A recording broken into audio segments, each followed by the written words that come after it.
Ahsoka Part 3 Time to Fly. We check up on Ahsoka and Sabine's quest to find Ezra, and the two are still traveling to Seatos via hyperspace. Sabine uses this time to sharpen up her rusty dueling skills of Huyang, which has Ahsoka interrupting to teach or, I suppose, reteach a lesson about relying on sense rather than your eyes in combat. And I say that because I assume this is something basic that Ahsoka already would had tried teaching Sabine back when she was originally training her before. So it's kind of strange that she's doing it now again, and well, kind of makes me feel it would have been better if Filoni didn't retcon that Sabine was already previously being trained by Ahsoka, but rather more so make this the first time she's undergoing training by her, as all of this would have made much more sense if that was the case. At least that's my opinion. But don't get me wrong, the scene itself is good. I like Huyang once again outlining why Sabine makes for an awful Jedi candidate. And Ahsoka's lesson of Sabine was obviously very heavily influenced by Obi-Wan's lesson to Luke aboard the Millennium Falcon in A New Hope. All that was really missing here was Ahsoka giving Sabine the blast shield helmet that Luke wore, which would have made sense as that helmet even had Sabine-esque art on it. Not saying she would have to wear the exact same helmet, of course, but you know, the same style.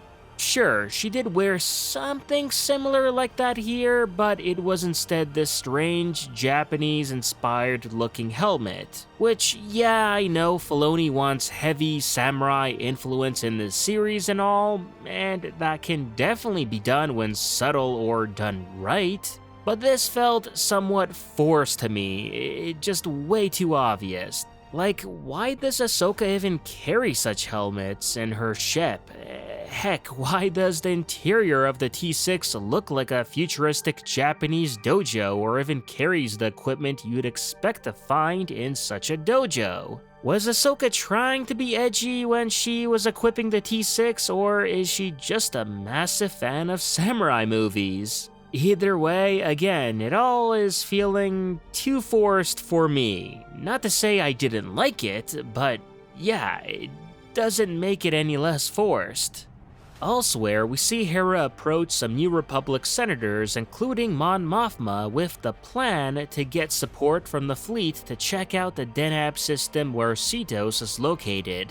And apparently, she gets turned down due to them thinking it's a scheme to waste New Republic resources to find Ezra, whom they believe is dead together with Thrawn.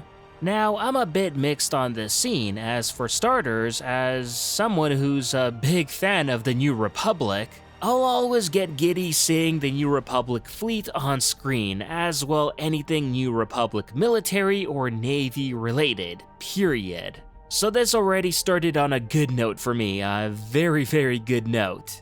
And it was also great to see Senator Xiono in live action, which is a pretty big deal as he's the father of the Star Wars Resistance series protagonist Kaz Xiono.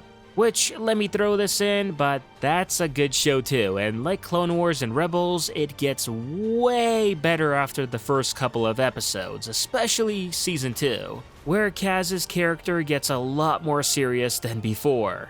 But yeah, getting back on topic, I as well enjoyed the conversation Hera had with the senators here. Sure, her negotiation skills leave a lot to be desired, but her line in shutting up Senator Xiono was golden. Oh, so you didn't fight in the war and just waited to see who won, eh? Yeah, I like that a lot. That said, Hera walks out of this meeting being like, well, I guess it's confirmed they won't help, and even ends up telling Ahsoka and Sabine this too. I found this odd as, sure, while it didn't look promising, again due to Hera's poor negotiation skills, at the same time that was in no way the conclusion to that meeting. Mon Mothma literally says, hey Hera, let me talk to the senators and I'll see what I can do. So technically, there's still a chance. No idea why Hera jumped the shark and already called the whole thing off. Unless, of course, this exact same thing has already happened before, which, if true, then fair enough. But if that were the case, Hera would have said something to Ahsoka like, "Oh, Mon Mothma said she'll talk with them, but seeing how she always says that and nothing happens like in the past times I tried, sorry, but it's a no-go." Or some kind of line like that to let the audience, us, know that yeah, this has been the case before and nothing has happened. Hence Hera's conclusion to this meeting. Now, that was only my first issue with this scene. The second is, of course, of Mon Mothma looking all young again. Not to say I'm surprised by this, as I already complained about it back when seeing the trailer, but still, it makes no sense to me. Genevieve O'Reilly, who plays Mon here, was cast for the role of young Mon, which she played in Episode 3, Rogue One, and Andor, and yeah, she did a fantastic job. So my point is, why in the world keep her around for older Mon Mothma? It'd be like having Han Solo show up in this series, but he's instead played by young Han Solo actor Alden Ehrenreich. You see what I mean? It would make zero sense to do that, just like what they're doing with Mon Mothma. At least if you want O'Reilly to do the role again, then sure, but just deepfake her face, age her up, do something, because this alone pulled me out of this scene. And that's why I'm complaining about it, because that completely killed the immersion for me here.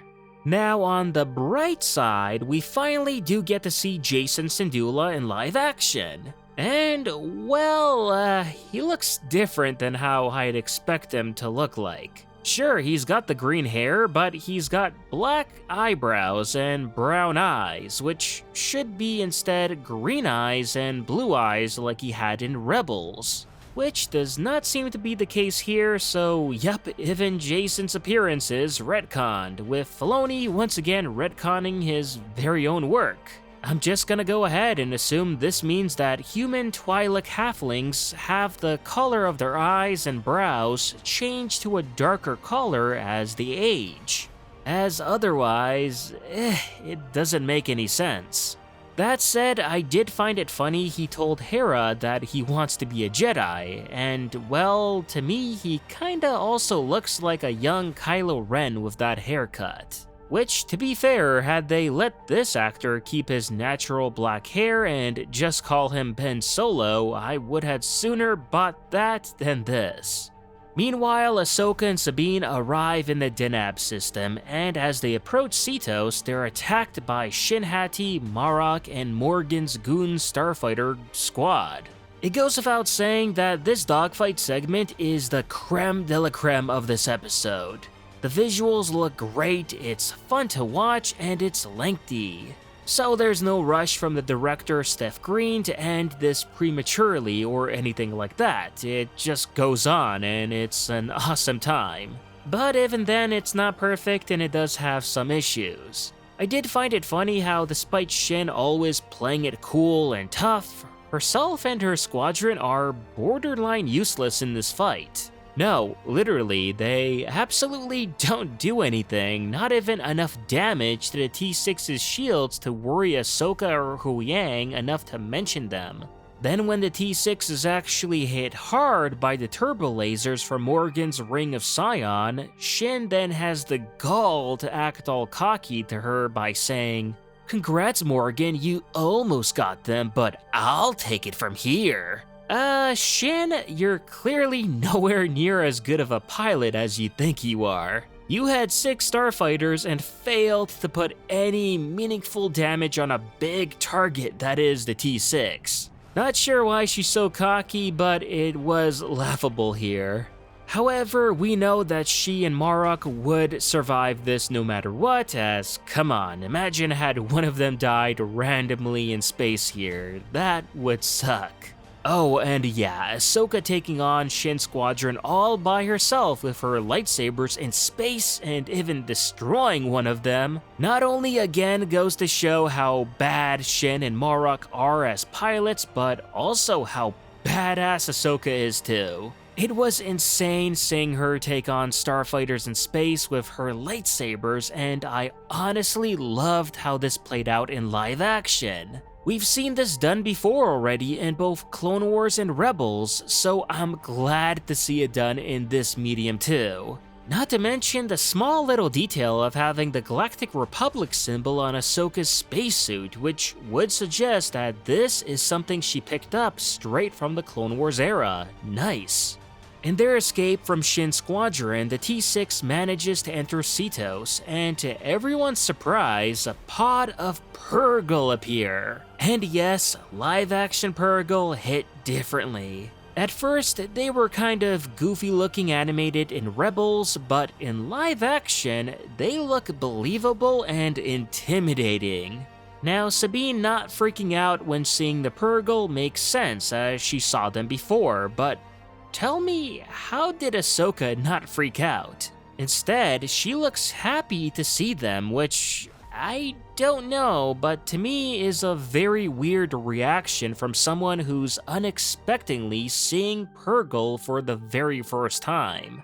Either way, they take advantage of the situation and use the Purrgil to lose Shin and Marrok in the pod, then land in the forest on Seatos as they plan their next move. I really liked as well the mention from Huyang about the Purrgil actually being somewhat well known to the Jedi, with them being aware of the Purrgil having the ability to jump from galaxy to galaxy. That was a cool little mention to end things off. But yeah, overall I thought this was another good episode. It wasn't amazing or anything like that, but it was good, despite my several gripes with it. But if you've been watching my reviews for some time now, then well, you know I like to nitpick, I just can't help it. So most of you will probably ignore all of the problems that I had here, but one thing I think we can all agree on was the duration, as this was a very short episode. Very short. Especially when compared to the previous two. It was only about 29 minutes long if you remove the intro, the recap, and the outro? Then well, you're getting very close to the length of an average Rebels episode, which this episode very much felt like. Not saying that's a bad thing, only the length part of course. Although the short episode and my nitpicks, I had a good time with it and am very eager to see more. Hopefully this was a one and done kind of deal and the remainder of the episodes will continue to be long again, as I don't think anyone would have an issue with that. And that was my take on this episode of Ahsoka. Let me know what you all thought about the episode in the comments below. And if you haven't already, remember to like this video, subscribe to the channel, and I'll see you on the next one.